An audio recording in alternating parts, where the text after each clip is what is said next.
महेशानी सप्तमुखी जो रुद्राक्ष है उसका नाम अनंग है और इसके धारण करने से घोर गरीबी का नाश होता है, दरिद्रता का नाश होता है। 7 मुखी रुद्राक्ष की इतनी बड़ी महिमा है। इसको चांदी में मड़वा कर या तो अपनी पूजा में रखिए। लहसुन प्याज नहीं खाते हैं तो इसको कंठ में धारण कीजिए। यह व्यापार का वर्धक है, कारोबार को बढ़ाने वाला है, घोर गरीबी का नाश करने वाला है। ये शब्द स्वयं भगवान महादेव के हैं। 7 मुखी रुद्राक्ष का इतना बड़ा प्रभाव है। रुद्राक्ष एक बहुत बड़ा रुद्राक्ष का विज्ञान है। 8 मुखी रुद्राक्ष महामृत्युंजय मंत्र के जप का प्रभाव रखता है। पूर्ण आयु देने वाला है। रुद्राक्ष चक्षा अष्टवक्त्रश वसु मूर्तिश भैरवः धारणा तस् पूर्णायु अमृतो भवति शुभ। पूर्ण आयु देता है 8 मुखी रुद्राक्ष। यदि ज्योतिषियों ने ये कह दिया है कि जन्म पत्री में उम्र कम है तो ऐसे जातक लोगों को, चाहे वो स्त्री हो चाहे पुरुष, चाहे बेटा हो चाहे बेटी, 8 मुखी रुद्राक्ष, माइक सही करिए, 8 मुखी रुद्राक्ष धारण कराइए। 8 मुखी रुद्राक्ष है वह पूर्ण उम्र, पूरी आयु देने वाला है। नववक्त्रस्य कपिलस्य मुनिस्मृतः भैरवो नववक्त्रस्य कपिलो मुनिस्मृतः दुर्गा वा तदष्ठात्री नवरूपा महेश्वरी तम धारयेत वामहस्ते रुद्राक्षं भक्त तत्परः सर्वेश्वरो भवे नूनम मम तुल्यो न संशय। भगवान शंकर 9 मुखी रुद्राक्ष की महिमा बताते हैं। कहते हैं कि इसकी आराध्या, इसकी देवी स्वयं माँ भगवती दुर्गा है। 9 मुखी रुद्राक्ष को धारण करने से दुर्गा सप्तशती का फल प्राप्त होता है। इतनी बड़ी महिमा है। 9 मुखी रुद्राक्ष साक्षात भगवती जगदम्बा का ही रूप है। इसको धारण करने से भगवान महादेव कहते हैं, जिस प्रकार से सब कुछ होते हुए मेरे पास बहुत बड़ा त्याग है, 9 मुखी रुद्राक्ष धारण करने वाला व्यक्ति स्त्री पुरुष संसार में फंस ही नहीं सकता। संसार का कोई रूप, सौंदर्य, लावण्य उन्हें अपनी तरफ आकर्षित नहीं कर सकता। यह है। मेरी आवाज आ रही है पीछे तक? सुन पा रहे हैं? 9 मुखी रुद्राक्ष बहुत मोस्ट वेरी इंपॉर्टेंट, बहुत ज़्यादा ही बढ़िया। एक बढ़िया होता है, एक बहुत बढ़िया होता है। इसमें माँ भगवती दुर्गा की बड़ी कृपा है। इसमें उन लोगों के लिए जो लोग अपने रास्ते से भटक गए हैं, ऐसे लोगों को स्वमार्ग पर लाने के लिए भगवान शिव कहते हैं 9 मुखी रुद्राक्ष बहुत बड़ा विशेष, बहुत ज़्यादा विशेष रूप है इसका। 10 वक्त्रो महेशानी स्वयं देवो जनार्दन धारणा तस्य देवेशी सर्वान् कामान वाप्नुयात्। जो 10 मुखी रुद्राक्ष है वो संकल्प सिद्धि के लिए। जैसे आपने कोई संकल्प लिया कि प्रभु हमारा ये काम आप कर दीजिएगा, भगवान हमारा ये काम हो जाए, फिर उसके बाद हम ये करेंगे, तो संकल्प सिद्धि कर देता है 10 मुखी रुद्राक्ष। बहुत ज़्यादा विशेष है और विशेष रुद्राक्ष में से एक है। एकादश मुखो यस्तु रुद्राक्ष परमेश्वरी। जो 11 मुखी रुद्राक्ष है यह राजाओं के लिए, फौजी सिपाहियों के लिए, जो देश की सीमा पर खड़े हुए देश की रक्षा कर रहे हैं, उनके लिए ये 11 मुखी रुद्राक्ष धरती का वरदान है। यह दुश्मन को परास्त कर देगा। 11 मुखी रुद्राक्ष धारण करने वाले के ऊपर दुश्मन का कभी भी प्रहार नहीं होगा। यह विशेषता है एकादश मुखी रुद्राक्ष की। एकादश मुखो, एकादश मुखो यस्तु रुद्राक्षः परमेश्वरी सरुद्रो धारणा तस्या सर्वत्र विजयी भवेत्। 11 मुखी रुद्राक्ष धारण करने वाला व्यक्ति जिस फील्ड में चला जाएगा वहाँ उसको विजय मिलेगी। ये उनके लिए है जहाँ जिनको ऐसा लगता है कि हमारे शत्रु ज़्यादा बढ़ गए हैं, तो ये समझ लेना कि 11 मुखी रुद्राक्ष ये दुश्मन को परास्त कर देगा, दुश्मन की एक नहीं चलेगी। एकादश मुखी जो रुद्राक्ष है उसकी यह इतनी बड़ी महिमा अपने आप में। द्वादशास्यम तो रुद्राक्षम धारयेत केश दे सके, आदित्याशैव ते सर्वे द्वादशैव स्तास्तता। 12 मुखी जो रुद्राक्ष है वो सिर में, ना गले में पहना जाता वो, ना बाजुओं में, उसको माला बना करके, आपने बहुत महात्माओं को देखा होगा, वो रुद्राक्ष की माला ऐसे यूं सिर के ऊपर लगा लेते हैं, चोटी में गूंथ लेते हैं। ये केस में ही इसको बांधा जाता है और इसके द्वारा बुद्धि का बहुत विकास होता है, क्योंकि बुद्धि के देवता भगवान सूर्यदेव हैं और 12 मुखी रुद्राक्ष के मालिक भी भगवान भास्कर हैं। तो यह बुद्धि को प्रखर करता है, नकारात्मक सोच को समाप्त करता है और इससे पूरी दुनिया में सम्मान बढ़ता है। मैंने तो रुद्राक्ष महात्म्य पर पूर्व में एक किताब लिखी है, अब टाइम मिलता नहीं है, द्वारा उसको छपवा नहीं पाई है। तो रुद्राक्ष महात्म्य की किताब मेरे हाथों से खुद लिखी गई थी, समय हो गया है, थोड़ा सा टाइम मिलेगा तो इसको द्वारा से फिर इसका प्रकाशन कराना है। तो 12 मुखी रुद्राक्ष की आदित्याशैव ते सर्वे द्वादश एवं स्तास्ततः, दुश्मन भी आदर करता है, मान करता है। इसको केस में बांधा जाता है, सिर में इसको बांधा जाता है और ये बौद्धिक क्षमता के लिए बहुत विशेष है। इसको धारण करने वाले लोग तो वैज्ञानिक बन जाते हैं, पत्रकार बन जाते हैं, कवि बन जाते हैं। और मैं बहुत बातों में एक बात कह दूं, 12 मुखी रुद्राक्ष धारण करने से वाक सिद्धि हो जाती है, मुंह से जो बोला जाए वह पूरा हो जाता है। इतनी बड़ी आयुर्वेद में एक चीज आती है जिसका नाम है ब्राह्मी। यह ब्राह्मी कभी रवि पुख्य नक्षत्र पड़ा हो, पानी में डूबकर, यहां तक पानी में डूबकर ब्राह्मी पी जाती है।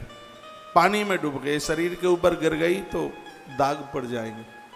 तो पानी में बिल्कुल बैठ करके इसको जल में, इस मुहूर्त में उसको ब्राह्मी को पिया जाता है तो उससे कंठ कोकिल हो जाता है, उससे कई आज्ञा चक्र अष्ट चक्रों के ऊपर उसका बहुत असर होता है। ऐसी बहुत औषधियाँ हैं, ऐसी बहुत जड़ी बूटियाँ हैं जो हमारी बुद्धि को बहुत प्रखर कर देती हैं। उसी प्रकार से जो 12 मुखी जो रुद्राक्ष है, इसके धारण करने से वाक सिद्धि हो जाती है। ये प्रखर बुद्धि को देने वाला है। ये सम्मान तो दुनिया में देता ही है, लेकिन यह बुद्धि के लिए बहुत ज़्यादा विशेष है 12 मुखी रुद्राक्ष। तो ये 12 मुखी रुद्राक्ष की महिमा भगवान शिव बताते हैं। फिर कहाँ त्रयोदश मुखो विश्वे देवस्तान धारणा नर सर्वान कामान वाप्नोति सौभाग्यम मंगलम लभे। कि 13 मुखी रुद्राक्ष है वो माताओं के लिए, 13 मुखी रुद्राक्ष माताएं धारण करती हैं, इससे उसके पति की उम्र लंबी होती है, उनका सुहाग दीर्घायु होता है, उनकी मांग का सिंदूर शाश्वत होता है। जैसे नारी कंठ में मंगल सूत्र पहनती है, उसी प्रकार से पति की लंबी आयु के लिए, उम्र के लिए वह 13 मुखी रुद्राक्ष धारण करती है। सौभाग्यम मंगलम लभेत। इसके धारण करने से घर में सौभाग्य बढ़ता है, घर में अमंगल नहीं होता, घर में मंगल ही मंगल होता है। यह है 13 मुखी रुद्राक्ष की इतनी बड़ी महिमा। अब आप तो कहाँ लेने के लिए जाएंगे, आजकल बाजार में सब ऐसे ही है, ना तो असली का पता लगता ना नकली का पता लगता। और भगवत कृपा से कोरोना काल में बहुत सी चीज़ें आपके घर में पहुंचाई हैं।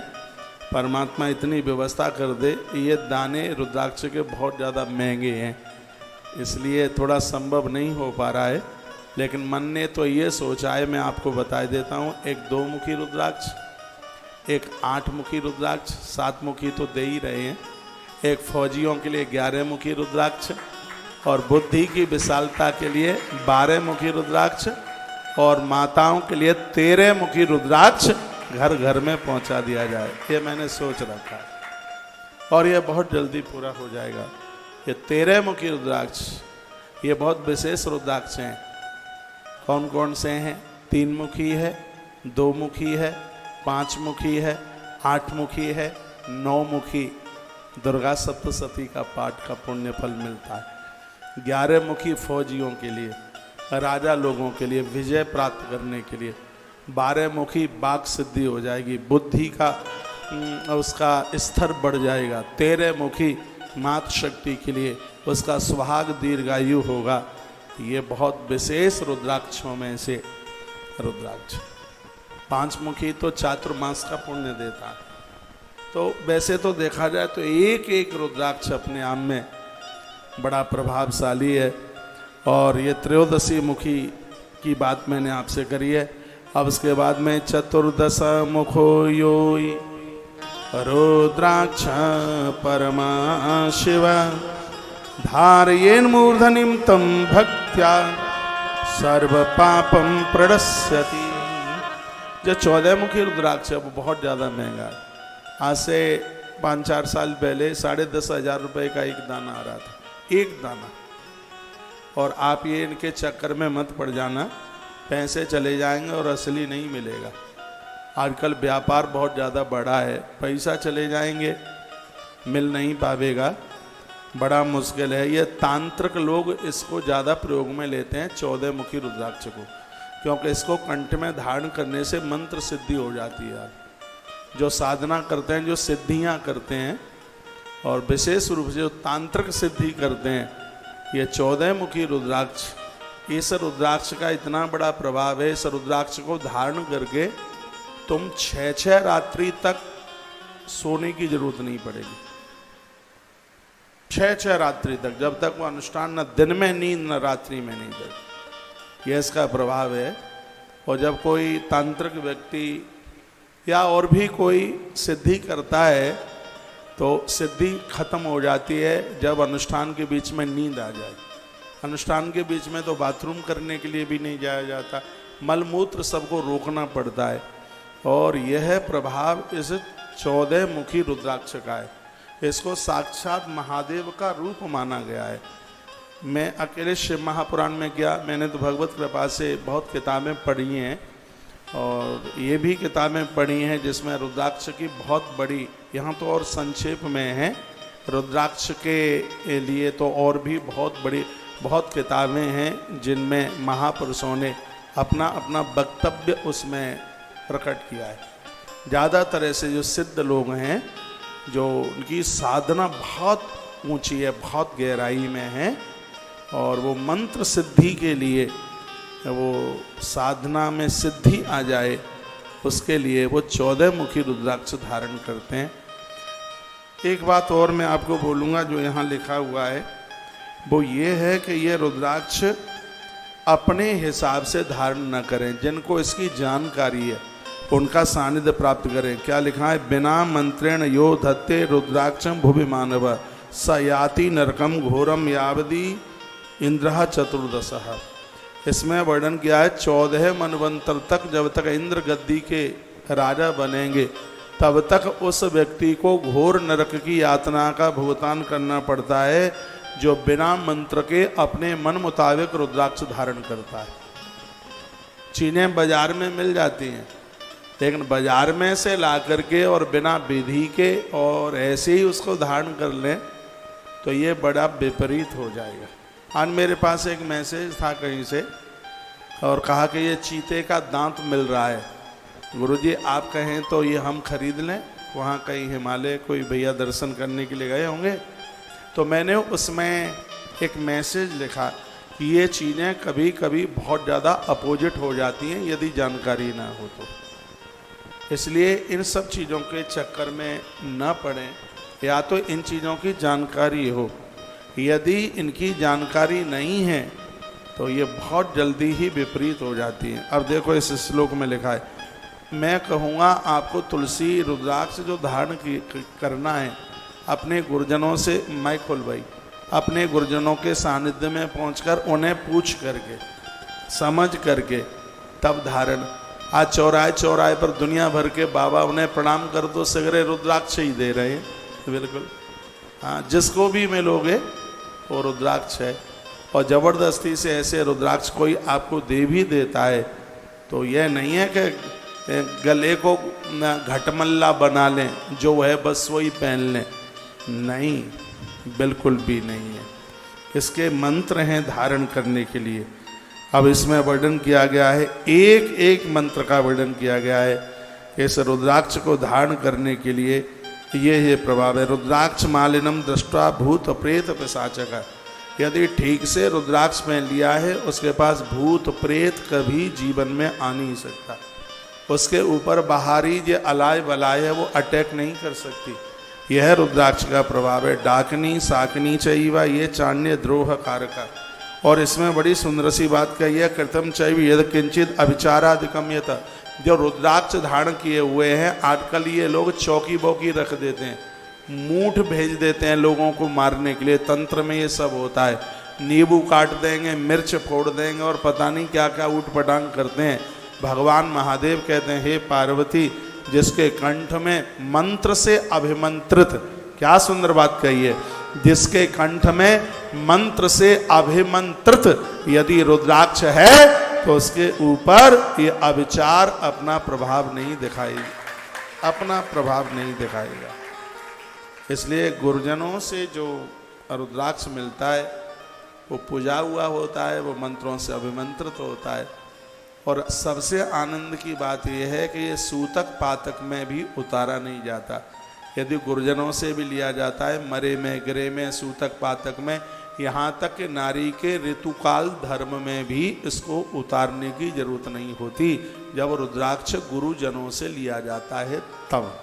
मेरी बात आ रही है समझ में? अब मैं बिल्कुल ठीक हूँ, हाँ, आनंद से। बपन हो गया है 5 बार। और वो जामुन मैंने सुबह से कुछ लिया ही कहाँ था, जामुन, और वो टाइम बहुत कम था और मुझे कुछ ऐसा एक तो ज़्यादा घूम घाम करके आ गया।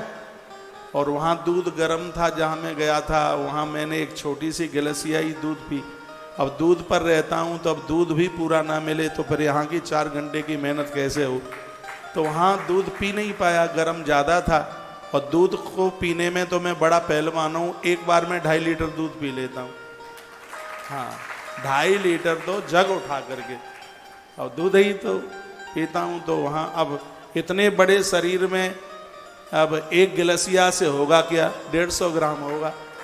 तो एक वीडियो रिकॉर्ड कर रहा था, उसमें आज मैंने खीरे की कोई बात कही, मैंने कहा खीरा सो हीरा। तो एक वीडियो रिकॉर्ड कराई, उसमें मैंने कुछ खीरे की बातें कही, तो वहीं कुर्सी पर बैठा बैठा वीडियो में एक खीरा खाते खाते रिकॉर्डिंग कराई। तो जैसे ही मैं कमरे में आया तो मुझे पता नहीं कहाँ से उसमें जामुन दिखाई दे गई, एक कटोरी में रखी, पता नहीं कौन किसने कहाँ रख दी। अब जामुन को देख के तो मुंह में पानी आ जाता है। जामुन तो लगती ही इतनी प्यारी है। एक कथा आती है रामायण में, महात्मा अगस्त के चेले थे सुतीक्षण। ये अभी रुद्राक्ष सुना दूंगा, आप चिंता ना करें। अगस्त के चेले थे सुतीक्षण, छोटे थे, 5 साल की उनकी उम्र थी। तो गुरुजी ने कहा, बेटा हम प्रयाग जा रहे हैं, तू सालग्राम भगवान की पूजा कर लेगा, मंदिर संभाल लेगा। सुतीक्षण ने कहा, गुरुजी ये मैं सब देख लूँगा, चिंता ना करना। तो गुरुजी चले गए। अब उस सालग्राम लेके गोदावरी के किनारे नहलाने के लिए गए तो जामुन का पेड़ दिखाई दिया और पकी पकी जामुन, छोटा बच्चा जीभ पर पानी आ गया। अब जामुन ऊंची है, हाथ पहुंचता नहीं, तो उसने बाएं हाथ से बॉल भी फेंको तो दूर जाए, बाएं हाथ से पत्थर भी फेंको तो दूर जाए। सुतीक्षण ने बाएं हाथ से सालग्राम फेंके ऊपर, तो जामुन तो टूट के नीचे गिर गई, लेकिन वो सालग्राम गोदावरी में पधरा गए। पहले तो खूब सुतीक्षण ने जामुन खाई, अब फिर सोचा कि गुरुजी डंडा मारेंगे, सालग्राम तो पधरा गए, अब क्या करें। सुतीक्षण ने देखा कि सालग्राम का और जामुन का रंग तो एक ही जैसा है, तो चंदन लगा लुगू करके उन्होंने सिंहासन में जामुन रख दी। गुरुजी आए 8 दिन के बाद में, और गुरुजी ने जैसे ही वो नहलाना शुरू किया तो गूदड़ा अलग और गुठली अलग। गुरुजी ने कहा, हे सुतीक्षण इधर आ, सालग्राम कहाँ है? सुतीक्षण ने कहा, सिंहासन में है ना। कहा, ये शालिग्राम है? कहा, गुरुजी आप ही तो बोल के गए थे कि दिन में नहलाना और चंदन लगाना, तो पुण्य पुण्य चंदन, पुण्य पुण्य पानी, और सालग्राम गल गए तो हम कहा जाने। अब जामुन देख करके जीभ पर पानी ना आवे तो फिर उस जामुन का प्रभाव ही क्या रहा। तो कटोरी में देख ली धरी हुई, तो 5-7 सटका दी, हाली खड़े ही खड़े, चलते ही चलते। अब उसके बाद में फिर पेट मांग रहा था दूध, क्योंकि वहाँ तो 150 ग्राम ही पी पाए, गर्म था। तो जामुन खा करके वो जग में दूध रखा ही था। तो इतना तो ध्यान नहीं दिया कि तुम इतना प्रवचन करते हो कि खट्टे के साथ में कभी दूध ना लियो। ये मेरे दिमाग से ही बात उतर गई, और चलते ही चलते और वो दूध खींच दिया, दूध और जामुन। और आयुर्वेद में तो लिखा है कि दोनों ले लिए गए तो पॉइजन बनता है बॉडी में हाल ही। लेकिन जिस समय मैंने पी लिया, मैंने मनीष को उसी समय बोल दिया, मैंने कहा मैं तो बहुत बड़ी गलती कर गया, आज की कथा तो बड़ी मुश्किल ही हो पाएगी। ये मैंने कमरे में निकलते ही बात कही। जामुन और वो दूध ले लिया, लेकिन हनुमान जी महाराज ने बचा लिए, जहर बन जाता है। आगे के लिए सावधानी हो गई है। जितनी कथा छोटी है, थोड़ा टाइम ज़्यादा आपका ले लूँगा, कोई दिक्कत तो नहीं है, हैं?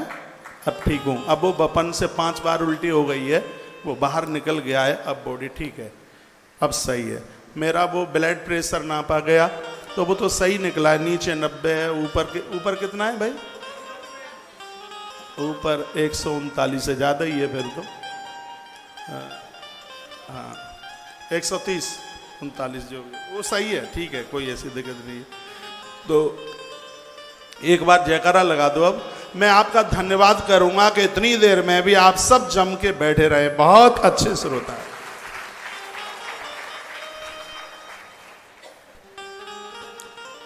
बोलिए शंकर भगवान की जय हो।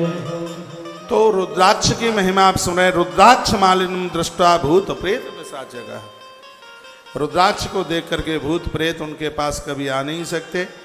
रुद्राक्ष मालिनम दृष्टा शिवो विष्णु प्रसीदति। यहाँ जितने भी नारायण के भक्त बैठे हैं, श्याम बाबा के बैठे हैं, कन्हैया के बैठे हैं, गणेश जी के बैठे हैं, मैया जी के बैठे हैं, रामदेवरा बाबा के भगत बैठे हैं। इतना सुंदर मंदिर आज हमने देख लिया, आनंद हो गया है।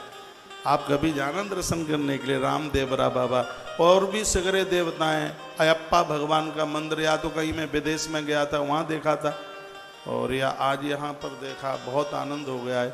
श्याम बाबा, खाटू श्याम, सालासर, दादी माँ को हम बहुत पसंद करते हैं, वो मेरी माँ हैं, वो भी झुंझुनू वाली मैया भी वहाँ बैठी है। बहुत देवता वहाँ पर वहाँ बैठे। आप किसी भी देवता के भगत हों, इसमें लिखा है कि जब आप रुद्राक्ष धारण करते हैं तो सगरे देवता आपको देख करके प्रसन्न हो जाते हैं। चाहे आप स्त्री हों, चाहे आप पुरुष हों, सबको रुद्राक्ष धारण करने का अधिकार है। और एक आनंद की बात बताऊं, भगवान शंकर कहते हैं पार्वती, चारों वर्ण के लोगों को रुद्राक्ष धारण करने की अनुमति मेरी तरफ से है। भगवान भोलेनाथ बोले, लिखा है, कहा गया है, रुद्राक्ष मालिनम दृष्टा शिवो विष्णु प्रसीदति। शंकर तो प्रसन्न होते ही हैं, भगवान नारायण भी प्रसन्न हो जाते हैं। देवी गणपति सूर्य, दुर्गा प्रसन्न होती है, गजानंद प्रसन्न होते हैं, सूर्य देवता प्रसन्न होते हैं, सुराज शान्यपी। और हे पार्वती, जितने देवता हैं वो सगरे प्रसन्न हो जाते हैं जो रुद्राक्ष धारण किए हुए हैं। एवं ज्ञाता तो महात्म्यम रुद्राक्ष महेश्वरी सम्यक धार्या समंत्राश। भगवान भोलेनाथ कहते हैं महेश्वरी, इस प्रकार रुद्राक्ष के महात्म्य को जान करके कहा गया कि रुद्राक्ष धारण कर लिया, ये तो बहुत ज़्यादा बड़ी बात हो गई है। रुद्राक्ष का महात्म्य भी सुन लें तो धर्म भी वृद्धि है, धर्म में वृद्धि होती है, धर्म बढ़ता है, पूजा में मन लगता है। आपके पूजा के मंदिर में एक चांदी की कटोरी ले लो छोटी सी, और उसमें 5, 7, 25, 10, 15 जो भी जितना है एक से अनेक भी रुद्राक्ष आप, इनको रोज नहलाने की जरूरत नहीं है, इनको रोज चंदन भी लगाने की जरूरत नहीं है, इसको बस एक कटोरी में मंदिर में रख दीजिएगा, इसके दर्शन मात्र से कल्याण है। इतनी बड़ी महिमा इस रुद्राक्ष की है। और क्या लिखा है वो सुन लो। इसमें और भी वर्णन किया गया का बिना भस्म त्रपुंडेण विना रुद्राक्षमालया पूजितोपि महादेवो नाभीष्ट फलदायक। भगवान शिव के भक्त के लिए भाल पर भस्म, और साउथ में तो भस्म बहुत ज़्यादा चलती है, भस्म त्रपुंड रुद्राक्ष के बिना शिव की पूजा पूरी होती नहीं है।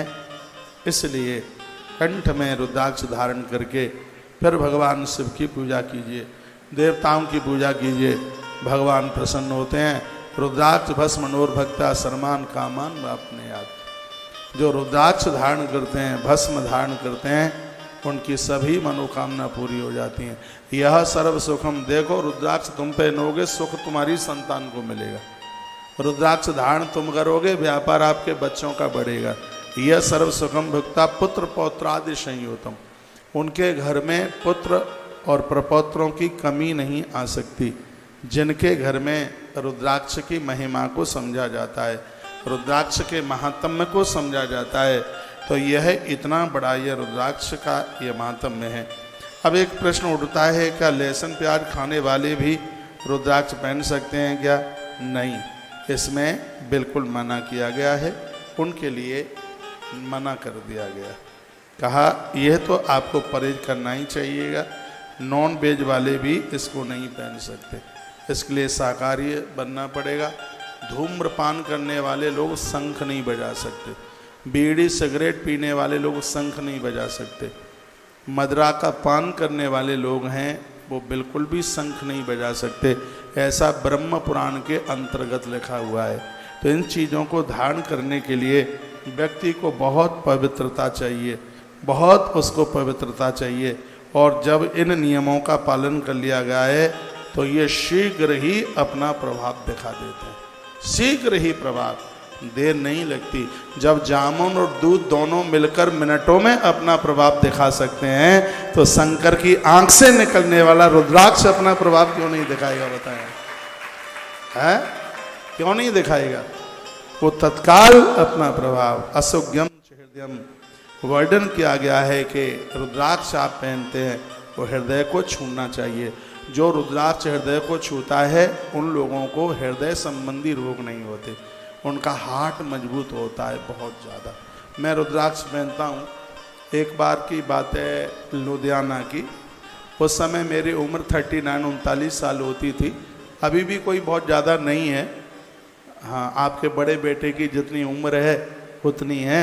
आप सेठों का खाया पिया ज़्यादा है, इसलिए स्ट्रक्चर थोड़ा मजबूत ज़्यादा हो गया था।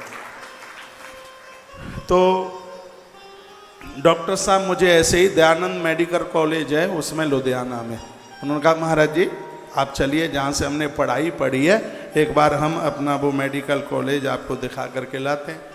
तो मैं चला गया वहाँ उसमें, और ये इतना बड़ा बना हुआ था। वो तो उनके एक मित्र थे, वो हार्ट के डॉक्टर थे, तो उनके कैंपस में हम चले गए, उनके केबिन में।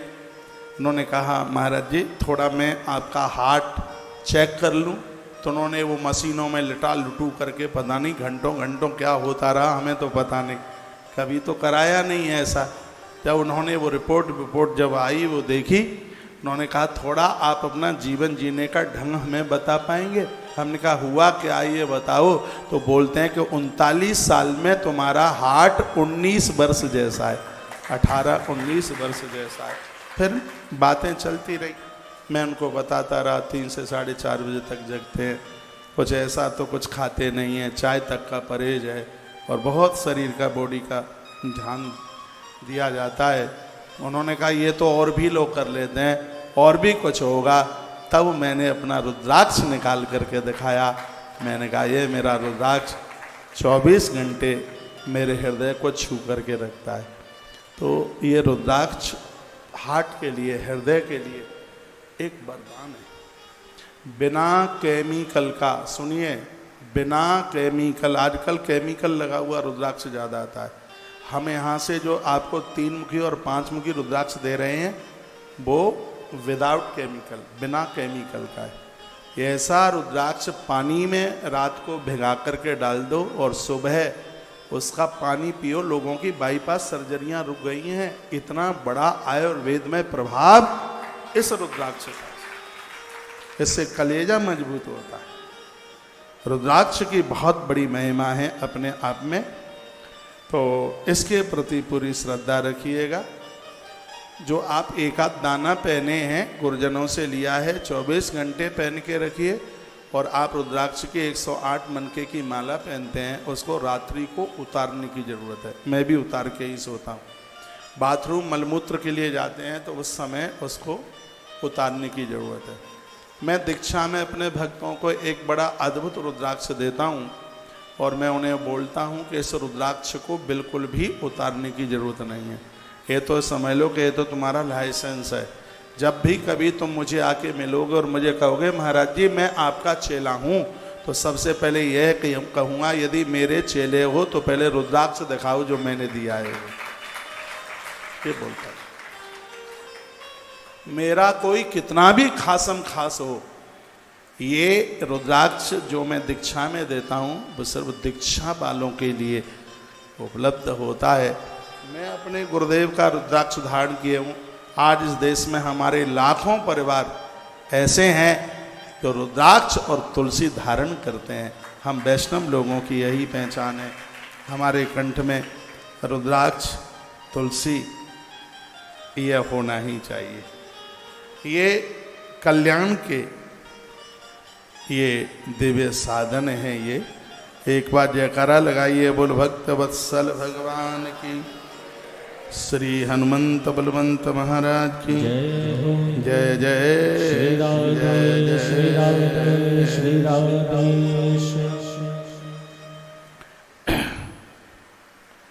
और भी बड़ी अद्भुत बातें हैं। अब इसमें लिंगार्चन की बात कल मैं निवेदन कर रहा था। चारों वेदों में भगवान शंकर की पूजा की बात कही गई है। वेद का नाम द्विजानाम च पूजा वेदक मार्गद। वो सब ब्राह्मण को बहुत बड़ा ब्राह्मण माना गया है जो 3 काम करता है। बहुत बड़ा, सबसे बड़ा, बहुत बड़ा क्या, 3 काम करता है। एक तो गायत्री का जप करता है और नित्य यज्ञ करता है और रोजाना भगवान शिव का अभिषेक करता है। उसे पूर्ण ब्राह्मण माना गया। जब राम जी रामेश्वर में यज्ञ करने के लिए जा रहे थे तो उन्होंने जामवंत को कहा था लंका को जीतने के लिए भगवान की पूजा की आवश्यकता है। कोई ऐसा आचार्य मिले जो शंकर का परम भक्त हो, जो रोज अभिषेक करता हो और चारों वेदों के ऊपर उसका अधिकार हो। यदि ऐसा आचार्य मिल जाए तो जामवंत हम उस यज्ञ के प्रभाव से लंका को जीत ले। तो ब्रह्मा ही जामवंत बने आगे। तो जामवंत जी ने कहा भगवान ऐसा विद्वान तो है लेकिन वो आपका यज्ञ कराने के लिए आवेगा नहीं। कहा कौन है? कह दिया पुलस्त का नाती है रावण। चारों वेद उसे कंठ हैं और महादेव का भगत है, लेकिन वो आपका दुश्मन है, वो यज्ञ कराने के लिए आवेगा नहीं। राम जी का जज्बा देखिए, उत्साह देखिए, विश्वास देखिए। तो प्रभु श्री राम जी ने कहा एक बार न्योता दे के देख लो कि शायद आ ही जाए। न्योता देने में क्या दिक्कत है? प्रभु श्री राम जी ने अपने हाथों से चिट्ठी लिखी, जामवंत के हाथ में चिट्ठी दी। जामवंत जी उस चिट्ठी को लेकर गए लंका में। रावण को सूचना मिली कि ऐसे ऐसे कोई दूत चल करके आया है। तो रावण ने कहा कि उसको सम्मान के सहित लेकर के आइएगा। और जिस समय जामवंत ने उस सभा में प्रवेश किया, रावण ने खड़े होकर के सम्मान किया, बैठने को जगह दी और कहा दूत बोलिए क्या संदेशा लेकर के तुम आए हो? उन्होंने कहा अयोध्या के राजकुमार प्रभु श्री राम एक दिग्विजय यज्ञ करने के लिए और आपको आचार्य के लिए उन्होंने निमंत्रण दिया है। क्या आप उनका न्योता स्वीकार करेंगे? आधे मिनट के लिए रावण चुप रहा और तत्काल कहता है, यदि रघुवंशी ने यज्ञ के आचार्य पद के लिए मुझे निमंत्रण दिया है तो मैं उस न्योते को जरूर स्वीकार करूंगा, उनका यज्ञ भी कराऊंगा। ये रावण ने एक बात कही, क्या वो है यज्ञ लंका को जीतने के लिए हो रहा है क्या? जामवंत चुप रह गए। कहा बोलिए ना। जामवंत ने कहा झूठ नहीं बोलूंगा, क्योंकि राम का अनुचर हूं, इसलिए राम जी से यही तो सीखा है। वो यज्ञ लंका और लंकापति को जीतने के ही लिए हो रहा है। तो रावण ने कहा यज्ञ भी कराऊंगा और लंका को जीतने का आशीर्वाद भी दूंगा।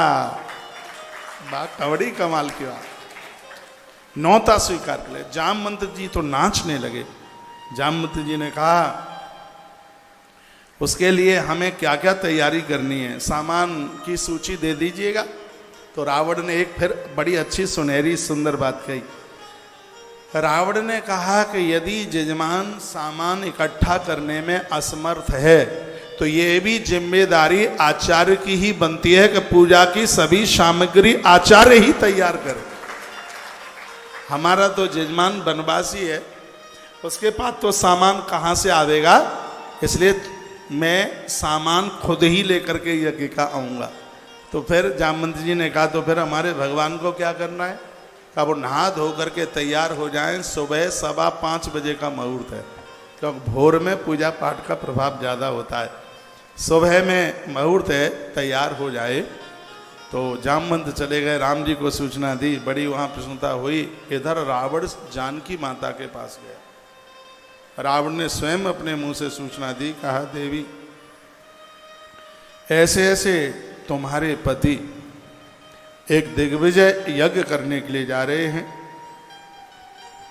और उसमें उन्होंने आचार्य पद के लिए मुझे निमंत्रण भेजा है और मैंने उस न्योता को स्वीकार कर लिया है। गृहस्थी हैं राम, बगल में यज्ञ में बैठने के लिए पत्नी का होना बहुत ज़्यादा जरूरी है, इसलिए तुम्हें लेने के लिए आया हूँ। तुम स्वतंत्र तब तक हो जब तक यज्ञ पूरा होता है, तब तक। जैसे लेके जा रहा हूँ पूर्णाहुति होते ही संग लेकर के आ जाऊँगा। महात्मा कंबन ने अपनी रामायण में लिखा है, माँ जानकी ने खड़े होकर के रावण के चरणों में प्रणाम किया। ये कंबन रामायण मैंने कोरोना काल में आपको सुनाई है, बड़ी अद्भुत है। महात्मा कंब की रामायण है, बड़ी अद्भुत रामायण। तो उसने प्रणाम किया, माता जानकी को रथ में बिठाया और रावण लेकर के चला। रथ वहाँ रोक दिया दूर, मेघनाद संग गया था, रथ दूर रोक दिया गया। रावण आगे बढ़ा, प्रभु के अनुयायियों को पता चल गया। स्वयं प्रभु श्री राम जी सम्मान के लिए आगे बढ़ के आए, आचार्य को अंदर लेकर के गए, बैठने को जगह दी। राम तो स्नान किए हुए बैठे ही थे और रावण को कहा कि मुझे क्या करना है। रघुवंशी राम, हे आचार्य, हे ब्रह्मा के शिष्य, हम आपका बहुत सम्मान करते हैं। तो रावण ने कहा यज्ञ में बैठना है, उसमें पत्नी का होना जरूरी है, पत्नी को बिठाओ संग में। राम जी ने कहा पत्नी तो नहीं है। तो रावण ने कहा कि 3 कारणों में आदमी अकेला यज्ञ कर सकता है, या तो वो अविवाहित हो, उसका विवाह न हुआ हो तो अकेला बैठ के यज्ञ कर सकता है, या पत्नी की मृत्यु हो गई हो पत्नी की, तो यज्ञ अकेला व्यक्ति कर सकता है, या पत्नी अपनी राजी से पति को छोड़ के चली गई हो तो वो यज्ञ में बैठ सकता है। तो बताइए 3 में से कौन सा कारण है? तुम अविवाहित हो, या पत्नी गुजर गई है, या पत्नी तुम्हें छोड़ के चली गई है।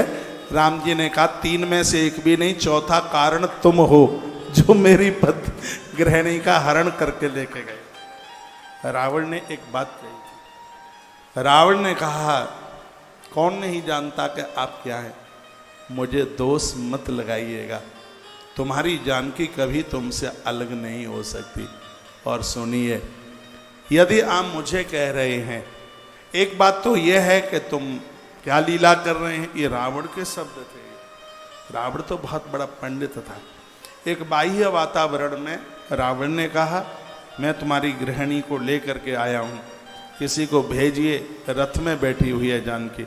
एक जगह कथा ऐसी होती है, ऐसे आती है, रावण तो बहुत बड़ा वेद पाठी था, उसने कहा मुझे दोष लगा रहे हो, तुमने जानकी अपनी पत्नी को अग्निदेव के हवाले कर दिया है। राम जी मुस्कुराए, उसी समय 3 बार तालियां, रावण ने अग्नि मंत्र बोला, अग्निदेव प्रकट हो गए, उन्होंने जानकी को ला करके खड़ा कर दिया। एक कथा ये भी आती, लेकिन यहां मैं कंभन की रामायण से आपको सुना रहा हूं। हनुमंत लाल जी गए, आगे बढ़े, माँ जानकी को लेकर के आए। माता जानकी यज्ञ में बैठी, और आनंद की बात यह थी, बहुत संक्षेप में सुना रहा हूं, यज्ञ पूरा हो गया। जब यज्ञ पूरा हो गया तब प्रभु श्री राम जी ने दक्षिणा देने के लिए कहा, दक्षिणा मांग लीजिए। रावण ने कहा आप वनवासी जीवन जी रहे हैं, दक्षिणा क्या है आपके पास? और यज्ञ दक्षिणा के बिना पूरा नहीं होता, तो मेरी दक्षिणा इतनी सी है, मुझे पता है आपके बाण से मेरी मृत्यु होगी। हे देव, यह पुलस्त का नाती पहले तो आपको आशीर्वाद देता है, मैं ब्राह्मण हूं, मैंने यज्ञ कराया है, आशीर्वाद देने का अधिकार है, तुम लंका के ऊपर विजय प्राप्त करोगे, ये मेरा आपके लिए आशीर्वाद। अब बात रही दक्षिणा की। रावण ने एक बात और यहां कही थी। रावण ने कहा था कि आप शिव के पुजारी हैं, आप शंकर के पुजारी हैं, और आप शिव की पूजा के बिना जल भी नहीं पीते। शिव का पुजारी तो मैं भी हूं, इसलिए मैंने लंबा जीवन जिया है, लेकिन हे राम, आप जैसा धार्मिक नहीं कोई हो सकता। मेरे अंदर गलतियां आई हैं, इसलिए मेरा धर्म मुझे छोड़ करके जा रहा है। ये रावण के शब्द थे। रावण ने कहा कि दक्षिणा में आप देना चाहते हो, तो बस मेरी मांग इतनी सी है, जिस समय मैं नीचे गिर पड़ूं उस समय एक बार मेरी आंखों के सामने आके मुझे दर्शन दे देना, बस यही। तो इतना सा प्रसंग मैंने जो आपको सुनाया, वो इस बात को कहता है कि जो यजन करते हैं, जो अभिषेक करते हैं, जो जप करते हैं, उनको बहुत शक्ति मिलती है। तो यहाँ वर्णन किया गया है, ऐसा ब्राह्मण जो याज्ञिक है, वैदिक है, जापक है, ऐसे ब्राह्मण मिलते कहाँ हैं आजकल, बहुत अभाव हो गया। कभी कभी तो लगता है कि ब्राह्मण महादेव और विष्णु की तरह कैलेंडर पर छपे न रह जाएं, यदि यही स्थिति रही। श्राद्धों में उसी ब्राह्मण को जमाने से पुरखे संतुष्ट होते हैं। गरुड़ पुराण में लिखा है, जो ब्राह्मण वैदिक कार्य करता है, जो दुकानदार है, सिपाही है, नौकरी करता है, वह श्राद्ध में जीवने का बिल्कुल अधिकारी नहीं है। श्राद्ध में वही ब्राह्मण जो वैदिक कार्य करता है, उसी को उसमें जीवने का अधिकार है, और उसी के ही द्वारा पुरखे संतुष्ट होते हैं। तो ये बड़ी अद्भुत बातों का जो वर्णन, जो विवेचन किया गया है, एक से एक बात बड़ी अद्भुत है। एक बार जयकारा लगाइए, बोल भक्त वत्सल भगवान की, श्री हनुमंत बलवंत महाराज की, परम कल्याणी गैया माता की जय जय श्री राधे श्री राधे श्री राधे श्याम। देखो यहाँ भगवान नंदीश्वर कार्तिकेय को कहते हैं कि पाप के अंश से पाप बढ़ता है, पुण्य के अंश से पुण्य बढ़ते हैं। पाप करेंगे तो पाप करने से पाप घटता नहीं है, पाप करने से पाप बढ़ता है। पुण्य करने से पुण्य घटता नहीं है, पुण्य करने से पुण्य बढ़ता है। बीजांशो क्वचिद पापेन पुण्यम च वृद्धि पूर्वेण नश्यति। एक बात यहाँ बड़ी सुंदर कही है, यदि आपके पुण्य बढ़ेंगे तो पाप का अंकुर समाप्त हो जाएगा, खत्म हो जाएगा। इसलिए ऐसे काम कीजिए जिसके द्वारा हमारे पुण्य बढ़ते जाएं, ऐसे काम करें। पुण्य जब आपके बढ़ेंगे तो पुण्यों की दीवाल के द्वारा पाप रूपी पेड़ है वो धरती में मिल जाएगा, फिर वह कभी खड़ा ही नहीं हो सकता। पुण्यक्षेत्रे कृतं पापं में दंडापि जायते।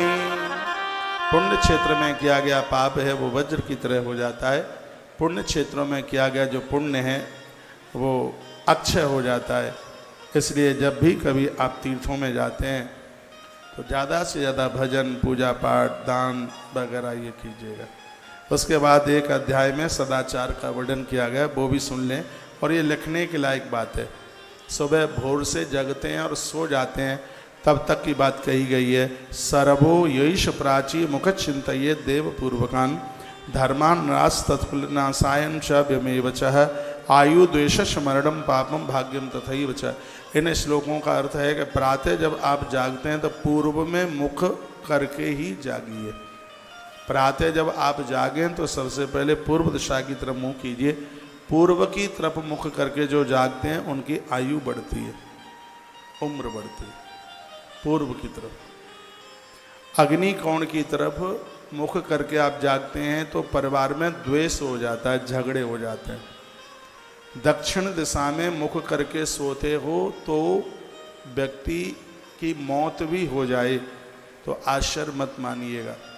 जो दक्षिण दिशा की तरफ पाम करके मुख करके सोते हैं उनका ब्लड प्रेशर बहुत ऊपर जाता है, उनका रक्तचाप बढ़ता है और ये बड़ी खतरनाक बीमारी है।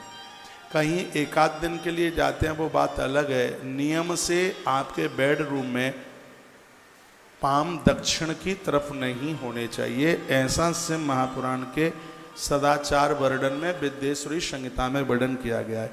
मैं तो आपको श्लोक बोल बोल करके बात कर रहा हूँ।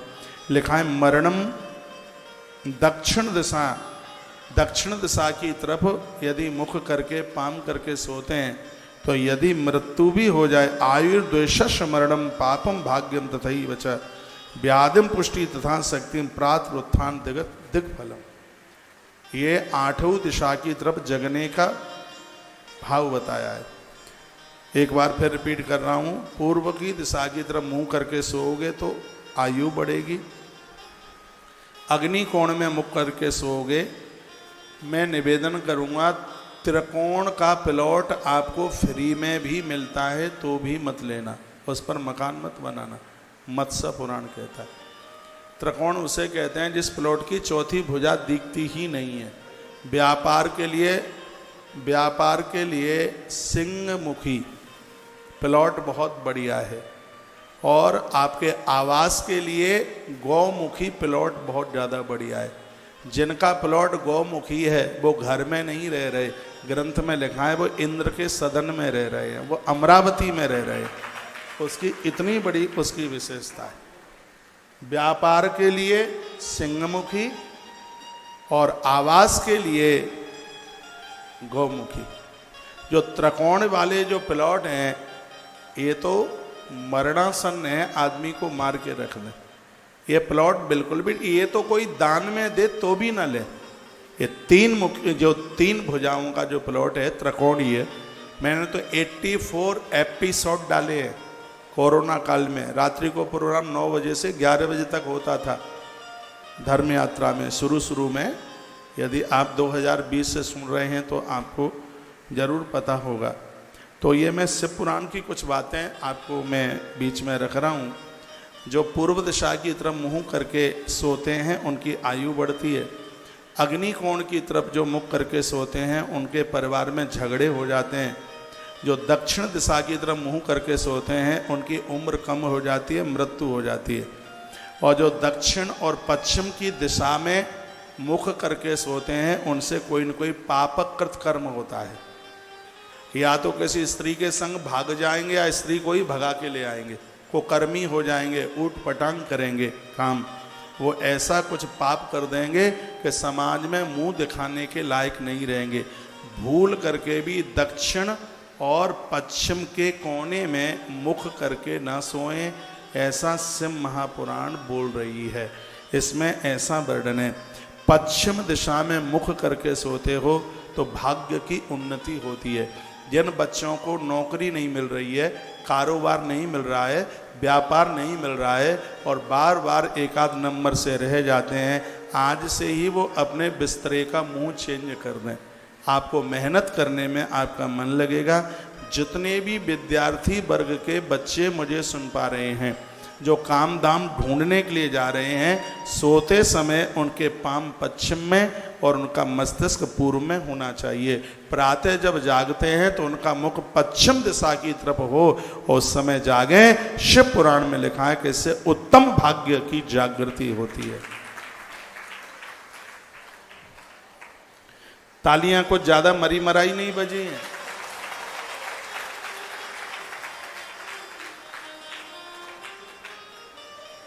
बात आ रही है समझ में?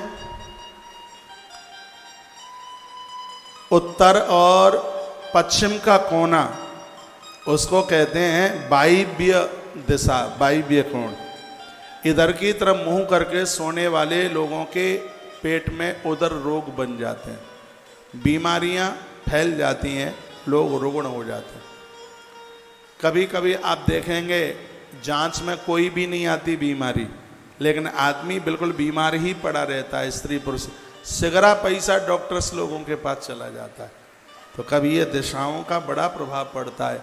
एक बार ये बात मैं आपको लिखा रहा हूँ, उत्तर और पश्चिम का जो कोना है उसको वायव्य कोण बोलते हैं।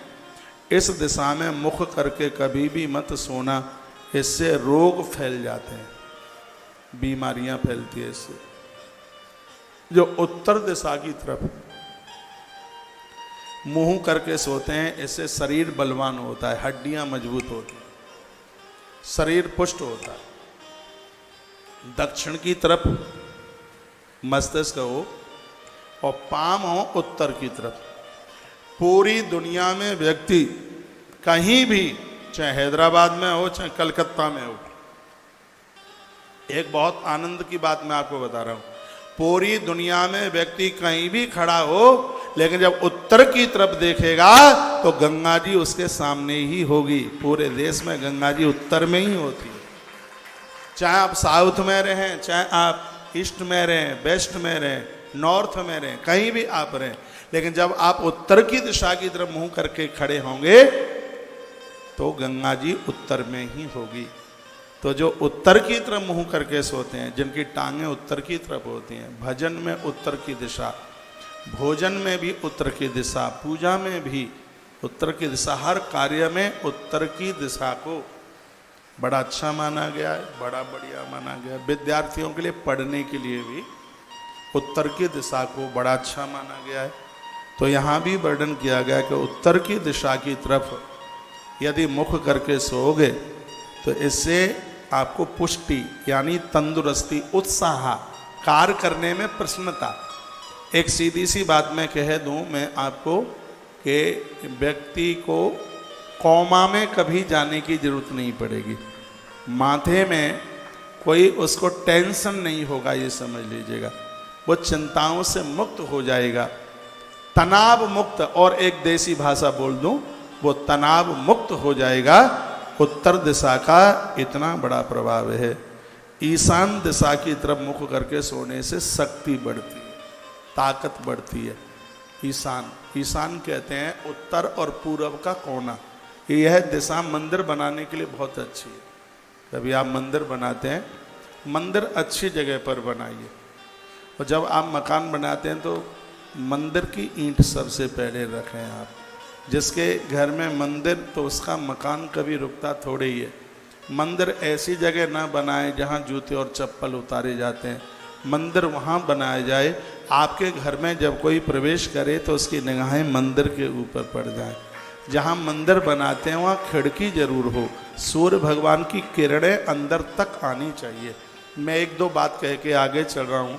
भोर में ऐसा आज कथा में से नियम लेके जाना कि ब्रह्म मुहूर्त में 5 बजे से पहले आपके घर का मुख्य दरवाज़ा खुल जाए, क्योंकि सुबह एक देवी और एक देवता सबके घर में भ्रमण करने के लिए आते हैं।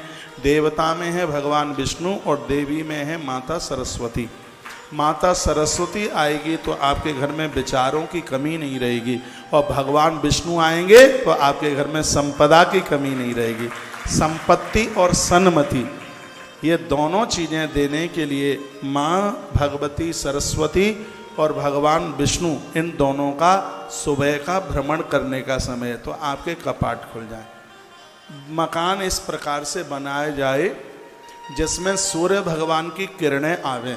मैंने अग्नि पुराण में पढ़ा है कि घर में जब कोई ऋतुमती, ऋतुकाल में नारी जहाँ 5-4 दिन पूजा के लायक नहीं होती, जब वो कहीं देवी देवताओं के सामने से निकल जाती है या तुलसी के सामने से निकल जाती है या रसोई के सामने से निकल जाती है, तो उस जगह की अपवित्रता उसी समय समाप्त हो जाती है जब सूर्य भगवान की किरणें घर में आकर के पड़ जाती हैं।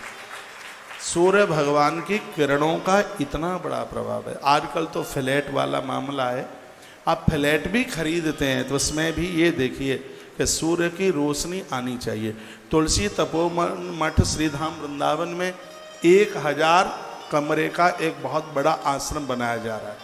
इसलिए मैं इन सेठों के घर में रुकता हूँ तो उनके बाथरूमों की टोंटी देखता रहता हूँ, उनका फर्श देखता हूँ या उनकी फ्लोरिंग देखता हूँ, और मुझे ज़्यादा अच्छा लगता है तो मैं उसकी एक आध फ़ोटो भी ले लेता हूँ। पुरुषोत्तम भैया, मैंने आपके एक आध गेट की फ़ोटो लिखवा ली है, अच्छा लगा, इन्होंने बड़ा अच्छा बनाया है। और मैंने अपने इंजीनियर लोगों को, मैं उनको बोलता हूँ कि देख ये गेट कितना बढ़िया है, इसकी मोटाई देख। इंजीनियर लोगों को, भैया इनको ये देखिए ना, जीवन में कोई काम करो उत्साह के साथ कर रहे हो तो एक बार आदमी आके खड़ा हो तो ये तो कही दे क्या कमाल का बनाया है। तो मेहनत करने का भी आनंद होता है। इतना बड़ा आश्रम बनाया जा रहा है, बहुत लंबी चौड़ी जगह में वो बनाया जा रहा है। वो स्थान इतना पावन होता है जिसके आंगन में खड़े होकर के आकाश दिखाई दे जाए। इतना खुला कुछ छोड़िए, ये आश्रम बन रहा है, जाके बीच में खड़े होकर के अंबर आकाश दिखाई देता, तो वहाँ से सूर्य की किरणें नीचे उतर के आए। ये स्वास्थ्य के लिए भी और वास्तु के लिए भी इसको बहुत अच्छा माना गया। आजकल तो लोग फ्लैट में रहते हैं, नहीं तो ये बताया गया है कि जो प्लॉट का केंद्र है, बिल्कुल बीचा बीच की जगह है, उसके ऊपर कोई ईंट पत्थर नहीं आना चाहिए, उसको खाली छोड़ दिया जाए। वो स्थान माँ तुलसी के लिए होता है, और जिस घर में तुलसी होती है ना उस घर में वास्तु दोष रहता, ना उस घर में पितृ दोष रहता। आज तो सब कुछ महंगा हो गया, उतनी व्यवस्था बनती नहीं है। राजस्थान के भाई बहन और भी प्रदेशों के लोग बैठे हैं, आपने देखा होगा पुराने समय में हवेलियां बनती थी तो बीच का आंगन खाली छोड़ देते थे, तो उसमें एक ट्रैक्टर एक जाल डाल दे देते थे उस ऊपर में, कहते थे कि आंगन, और आंगन में यूं मुड़गारी बना दी जाती थी। मुड़गारी जान रहे हैं, मेरी भाषा आप समझ रहे हैं। उस समय टेलीफोन चलते नहीं थे, माताओं के लोग बाहर रहते थे, पति बाहर रहता था, कोई कलकत्ता रहता, कोई जलगाम रहता, कोई थाने मुंबई में रहता। उस समय फोन फान तो होते नहीं थे, कौआ बैठ जाता मुड़गारी पर आकर के, तो माताएं कहती थी, हे कागा पप्पू का पापा आ रहा हो तो फुर से उड़ जा, और कौआ उड़ता, रात को 10 बजे पप्पू का पापा आ जाता। ऐसे ऐसे संकेत मिलते थे। वो जीवन बड़ा था, आनंदोत्मग्न करने वाला। ऐसा बताते हैं कि जिस घर को गेरू और कलई से पोता जाता है उस घर के दोष समाप्त हो जाते हैं। लेकिन ये सब चीज़ें आज चली गई हैं। पहले का वातावरण बड़ा सुखद था। बहुत ज़्यादा कुछ नहीं कर सकते हैं, तो इतना तो कर सकते हैं आप कि ऐसी जगह पर, जब से ये एसी वाला मामला आया तब से तो खिड़कियाँ ही बंद कर दी गई है। अभी मैं कहाँ था, हाँ दिल्ली एयरपोर्ट की तरफ जा रहा था, तो एक ऐसी बिल्डिंग देखी, तो मैं आचार्य जी को बोल रहा था कि इसमें कहीं जंगले खिड़कियां हैं नहीं, तो ये लोग श्वासें कहाँ से ले रहे होंगे। इतनी बड़ी मंजिल और उसमें कहीं खिड़की नहीं, उसमें कहीं कोई जंगला नहीं। मैंने कहा कि ये श्वासें कहाँ से ले रहे होंगे। बोला गया कि आजकल सब एसी वाले लोग हो गए हैं, इनको एसी ही श्वासें दे रही है। ये ज़्यादा एसी मत यूज किया करो, यही तो गठिया का दर्द, तमाम तरह की बीमारियां, परेशानी, श्वास की बीमारी। मैं एसी प्रयोग नहीं करता, मैं एसी वाले कमरे में रुका हूँ, बड़े अच्छे भवन में रुका हूँ, लेकिन जब भी मेरे कमरे में कोई आए वो बंद, मुझे आदत में नहीं है। मैं कोई अपनी बड़ाई नहीं कर रहा हूँ, स्वास्थ्य का तो ध्यान रखना ही होगा, नहीं तो तुम फिर कुछ कर कैसे लोगे। और सिगरा पैसा आजकल मंदिर बहुत कम बन रहे हैं, आजकल अस्पताल ज़्यादा बन रहे हैं, मंदिर में तो बहुत कमियाँ आ गई हैं। मंदिर नहीं बन रहे, आजकल ज़्यादा बन रहे हैं हॉस्पिटल। अरे दवाइयों से इस पैसे को बचाइए, इसको धर्म कर्म में लगाइए, इसको अच्छे कामों में लगाइए, और वह तब हो पाएगा जब थोड़ा सा अपना जीवन जीने का आप थोड़ा सिस्टम बदल देंगे। यहाँ एक और बड़ी सुंदर बात कही है, गृहाद दूरम ततो गत्ता बाह्याद प्रावर्तस तथा। उस मकान को बहुत अच्छा माना गया है जिसका लेट बाथरूम कमरे के बाहर होता है। सिम्हा पुराण में लिखा, जिस कमरे में आप सोते हैं उसमें मंदिर नहीं होता, जिस कमरे में आप सोते हैं उसमें चूल्हा भी नहीं होता, और जिस कमरे में आप सोते हैं उसमें लेट बाथरूम भी नहीं होता। जिस कमरे में आप सोते हैं, ये दूर, इसमें वर्णन गृहाद दूरम ततो गत्वा। ये आपके आवास से जितने दूर रहेंगे उतना ही ज़्यादा बढ़िया होगा। पहले लोग बहुत मेहनत का खाते थे, लेट बाथरूम करने के लिए बहुत दूर जाते थे, लेकिन आजकल सब ऐसा ही खाना पीना है, वहीं सोते रहते हैं, वहीं डिब्बा खाली करते रहते हैं। इसमें और भी एक बात कही है, सूर्य उदित होने के पहले मलमूत्र विसर्जित करते हैं तो मुंह दक्षिण दिशा की तरफ होना चाहिए। पेट में कभी गैस नहीं बनेगी, पेट कभी फूलेगा नहीं, पेट संबंधी बीमारियां नहीं होंगी। महात्माओं के लेट बाथरूम की जो लेट टॉयलेट की जो सीट है उसका मुंह दक्षिण की तरफ होता है, क्योंकि वो सूर्य उदय से पहले ही नहाते धोते हैं, जागते हैं। जो ग्रह जो सूर्य उदित के बाद में मल विसर्जित करते हैं उनकी टॉयलेट का सीट का मुख है वह उत्तर की तरफ होना चाहिए, ऐसा वास्तु भी बोलता है, शिव पुराण भी बोल रहा है ऐसा। तो आप घर गृहस्थियों के लैट्रिन बाथरूम में ज़्यादातर ऐसे सीट है वो उत्तर की तरफ ही मुंह करके बैठी है, क्योंकि आप जल्दी से तो जागते नहीं हैं। जल्दी से जागिए, भोर में जागिए जल्दी। एक बात और कहूँगा, जो रात्रि को जो तुमने जो कपड़े पहने कफन से भी ज़्यादा अपवित्र होते हैं। जो रात को तुम कपड़े जिन पहन को सोए 9 नालों में से बेकार निकलते हैं, टपकते हैं, तो ये बहुत अपवित्र होते हैं। जो रात्रि को जो कपड़े आप पहन करके सोए हैं, इन कपड़ों को पहनकर ना तो आप तुलसी तोड़ सकते, इन कपड़ों को पहन करके ना आप फूल तोड़ सकते, इन कपड़ों को पहन करके ना आप रसोई में जा सकते, इन कपड़ों को पहन करके ना आप भगवान के मंदिर में जा सकते। यह जरूरी नहीं है कि वस्त्र नया हो, लेकिन ये जरूरी है कि वस्त्र धुला हुआ होना चाहिए। आजकल माताएं वो रात्रि को एक कपड़ा ऐसा होता है लंबा झंगा झोला टाइप का, क्या बोलते हैं आप ही जाने, और उसी को पहन करके वो सुबह रसोई में उसी को घुस जाएंगी, उसी को पहन करके मुंह में पेस्ट लगा हुआ है और चाय बना के रख देती है। उधर पति कहता है कि थोड़ा अदरक ज़्यादा सा डाल देना, तो वहीं से चुप रह, तो कुछ मटेरियल वो चाय में ही टपक जाता है। मैंने देखा है, ये तो सुनी सुनाई बात नहीं है। मुंह में बुरुस लगा है, पति ने कुछ कहा तो मटेरियल टपक करके उसमें गिर गया है, और मेरे सामने उसने उसको छान करके पति को दे दी। मैंने कहा घरवाली का मटेरियल पड़ा है इसमें, तो कहता है गुलाब जामुन की चाशनी है वो तो। शुद्धता का, पवित्रता का ध्यान रखिएगा। भगवान भोग लगाते हैं आपकी रसोई का, कब? रसोई पवित्र होनी चाहिए। आपको लहसुन प्याज खाने की आदत है, प्लीज दोपहर के समय में रसोई में लहसुन प्याज का प्रयोग मत कीजिए। आप सुबह भोग नहीं लगाते, भगवान का कोई दोष नहीं है। शाम को नहीं लगाते हो, कोई दोष नहीं है। सुबह का भोग लगा लो, थोड़ा सा बूरा खोपरे के बोरादे में मिला लो, इसको बहुत बढ़िया माना गया है। भगवान की पूजा में ये लक्ष्मी वर्धक है। इससे हवन में आहुति डाली जाए तो इससे संपदा बढ़ती है, इससे लक्ष्मी बढ़ती है, इससे पैसा बढ़ता है। उसमें थोड़ा बूरा मिला करके उसका भोग लगा दो, मिश्री का भोग लगा दो, ड्राई फ्रूट का भोग लगा दो, रात्रि को 1 गिलास दूध का भोग लगा दो, लेकिन दोपहर में एक बार तो ठाकुर जी का भोग आपकी रसोई का लगना ही चाहिए। राम जी ने कहा था कि गुरुजी हम कहाँ रहें, महर्षि वाल्मीकि जी को कहा कि हम कहाँ रहें, तो गुरुजी ने क्या जवाब दिया कि आप कहाँ रहें? 14 स्थान बताए, उसमें से एक स्थान यह भी बताया था कि तुम, एक बात मैं निवेदन करूंगा, आज मुझे जिनके घर में शाम को जाना था, मेरी प्रार्थना है आज की जगह कल चले जाएंगे, ठीक है? जिनके घर आचार्य जी ने हाँ कर रखा है, आपने कोई तैयारी न करी हो, हमें बुलाने के लिए कोई तैयारी की जरूरत नहीं होती है, कोई तैयारी बैयारी नहीं। काहे क्यों तैयारी कर रहे हैं आप? क्यों ये 500 रुपए की माला लेकर के आते हो? ये काम में आएगा पैसा, महंगाई का समय है, और आप माला 500, कल मुझे को बता रहे थे 500 रुपए की माला आती है। नापने में तो ब्लड प्रेशर नहीं बढ़ता, पर ये सुन करके बढ़ जरूर जाता है। 500 रुपए की माला, 500 रुपए की कितनी दाल आएगी, जिससे कितना राशन चलेगा रसोई का, और वो माला में 500 रुपया?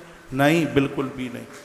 सौगंध है आपको मेरी है, बिल्कुल भी। 2 फूल मेरे हाथ में दे देना, कुछ भी नहीं हो तो थोड़ा हल्दी में चावल रंग बिरंगे करके वो दे देना। प्लीज 500 रुपए की माला मत मंगाइए। और आप, इसलिए तो मैं जाने से परहेज करता हूँ। आप इतनी महंगी मिठाइयाँ मंगाते हैं, काजू की, मैं एक भी नहीं खाता बाजार की मिठाई, और आप हज़ार रुपए किलो की आप मिठाई मंगाते हैं। ऐसा आप क्यों कर रहे हैं? बिल्कुल भी मत कीजिएगा, नहीं कीजिएगा बिल्कुल भी। मैं तो उसमें से आपने जो भी कुछ रख दिया होगा, उसमें से मैं एक बतासा खा लूँगा, उसमें से मैं एक मखाना ले लूँगा, बस यही ठीक है। और ज़्यादा है तो और कोई हल्का सा कोई रखा होगा कोई फ्रूट जो मुझे लगेगा कि मुझे सूट करता है, आपके बिना पूछे ही उठा लूँगा। लेकिन ये सब बिल्कुल करने की बिल्कुल भी ज़रूरत नहीं है। ये मेरी आपसे प्रार्थना है। मैं आपके घर आऊँ, ना कोई कपड़ा लत्ता खरीदने की ज़रूरत है, क्योंकि मेरा कपड़ा इंदौर में मिलता है। अब ये सब जगह मिलता नहीं और बहुत सस्ता होता है। ये तो मेरे शरीर पर है, इसलिए आपको महंगा लग रहा है। ये तो इतना सस्ता है, कितना सस्ता आप तो कभी पहनेंगे भी नहीं, और मैं रेट बताऊं तो आप विश्वास नहीं करेंगे। ये मेरे शरीर पर है, इसलिए ये आपको महंगा लग रहा है।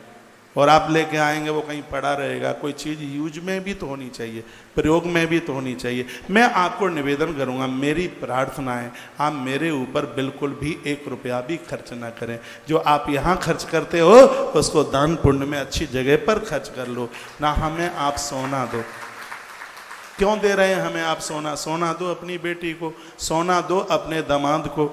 मुझे नहीं लगता कि मेरे पास में ज़्यादा सोना, ये तो रुद्राक्ष में थोड़ा गोल्ड, ये ज़्यादा माथे के विचारों को ज़्यादा बढ़िया रखता है। रुद्राक्ष, चांदी में रुद्राक्ष होगा तो व्यापार बढ़ा देगा, और सोने में रुद्राक्ष होगा तो माथे की शक्ति बढ़ा देगा। इसलिए बस इतना सा ही है मेरे पास। तो ज़्यादा ये अंगूठा ये आप दे देंगे तो कथा में मन तो लगेगा नहीं। सुनिए, कथा में तो मन लगेगा नहीं। यही लगेगा कि 20 तोले सोना कुठरिया में धरा था, कोई ताला तोड़ के ना ले गया हो, तो कथा में मन कहाँ लगेगा? तो ऐसी आफत में हमें क्यों डाल रहे हैं? बनावटी बात नहीं है ये, मैं हृदय से बोल रहा हूँ। सोना बोना जो भी कोई देना हो, बेटियों को दो, अपने दामाद को दो, अपनों को दो। ये बिल्कुल हमें बिल्कुल देने की ज़रूरत नहीं है। क्या करेंगे? हाँ, यदि आप कर सकते हैं, आप गौ माता की सेवा करिए, आप परहित परमार्थ के काम कीजिए। एक हाथ से दोगे, दूसरे हाथ से तत्काल आपको प्राप्त होगा। मैं किन्हीं के भी मैं घर में आऊं तो कोई भी ऐसी व्यवस्था करने की जरूरत नहीं है। अभी मैं पिछले दिनों में कलकत्ता में था, किसी घर में गया, मैंने कहा आप कथा में नहीं आए? कहा महाराज जी आज तो हम 8 बजे से आपकी सेवा में ही लगे। अरे क्या हम इतने बड़े हाथी हो गए हैं कि हमारे लिए महाराज कुंटल का कुंटल आहार चाहिए है? इतनी व्यवस्था हमारे लिए नहीं, बिल्कुल भी नहीं। हम तो साधारण से, आपको अपने दामाद को बुलाने के लिए कुछ व्यवस्था करनी पड़ेगी, आपको समधी को बुलाने के लिए कुछ व्यवस्था करनी पड़ेगी। हमें बुलाने के लिए आपको कुछ भी करने की आवश्यकता नहीं है। तो जिनके यहाँ मुझे आज जाना था, थोड़ा कथा छोड़ने में मुझे देरी हो जाएगी क्योंकि कथा बीच में थोड़ी डिस्टर्ब हो गई है। तो मैं आचार्य जी कहीं जाना था तो उनको प्रार्थना कर लेते हैं, कल आ जाएंगे। ठीक है? राधे राधे। 2 पंक्तियां भगवान शिव को समर्पित कर दें। बेलपत्र महात्म्य सुनाने जा रहा हूं, तो आइए मानसिक भाव से बेलपत्री चढ़ा दें।